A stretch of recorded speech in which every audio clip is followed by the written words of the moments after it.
विषयमा किन जाने? यो सैद्धान्तिक प्रश्न नि। दुईटा मन्त्री सम्बन्धित मन्त्री मात्र छ। म यही राज व्यवस्थाको 3 चोटि सदस्य यही कृष्ण गोपालले चिन्नुहुन्छ। हामी रुलिङ के हो?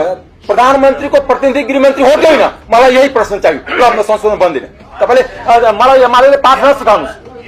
यो एउटा कुरा के हो भने होइन, या त दलले हो आदि दलको हो छ। दुईटा पार्टीको सरकार छ। दुईटै पार्टीले यसको क्रेडिट लिन खोजेको हो होइन। त्यस्तो होइन। प्रधानमन्त्री कुन समितिको प्रदेश सदस्य छैन होइन? एउटा कुरा बताउनुहोस्। सभापति कुन समितिको प्रदेश सदस्य हुनु न प्रधानमन्त्री? त्यो मलाई बताउनुहोस्। त्यो अरू समितिमा त जाँदैन नि। म पनि लेखा समितिमा छु होइन। एउटा कुरा के भने तपाईँले आफै फसिराख्नु भएको छ। एउटा कुरा के भने प्रधानमन्त्रीको हरेक मन्त्री प्रतिनिधि हुन्छ र खास गरी नागरिकता विधेयक गृह मन्त्रालय 3 चोटि हामी पनि नागरिकता विधेयक छलफल गरेको यही हुन्छ। वीरेन्द्र दाइ यही हुन्छ। कृष्ण गोपाल मान्यजी कि कहिले पनि प्रधानमन्त्रीको छुट्टी प्रतिनिधि आएको थिएन। तर एउटा दलीय दुई दलको सरकार अविश्वास भएको कारण क्रेडिट लिन आयोगलाई मेरो सिधा बुझाइयो। रेकर्डको सामने भन्दैछु। अब यहाँ आउनुहोस्।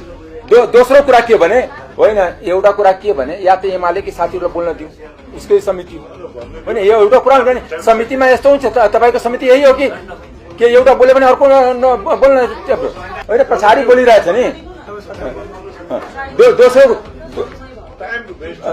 दोस्रो कुरा के हो भने यो जुन नागरिकता विधेयक छ, मैले एउटा कुरा बुझ्न पाएको छैन कि जो रियल रैथाने छ, जो गरिब छ, त्यो पाएको छैन। भर्खर उहाँ गृहमन्त्री जानुभयो। गृहमन्त्रीलाई सुनाउनु पर्ने थियो कि होइन।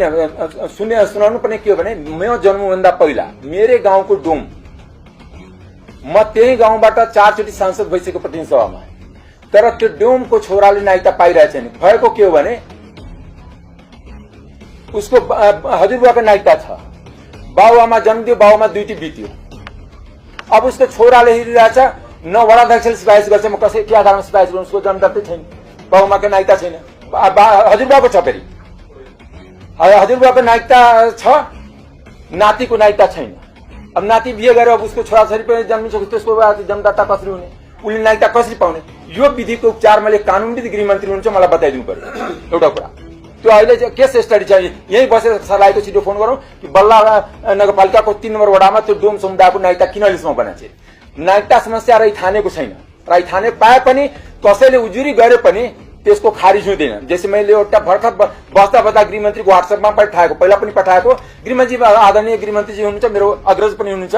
मैले एउटा कुरा मैले बुझिनँ गृहमन्त्री, हजुर कानुनको पनि ज्ञाता हो। मेरो गाउँको एउटा केस स्टडी भर्खरमा आएको, हजुरको अगाडि नै आएको, अस्ति म गाउँबाट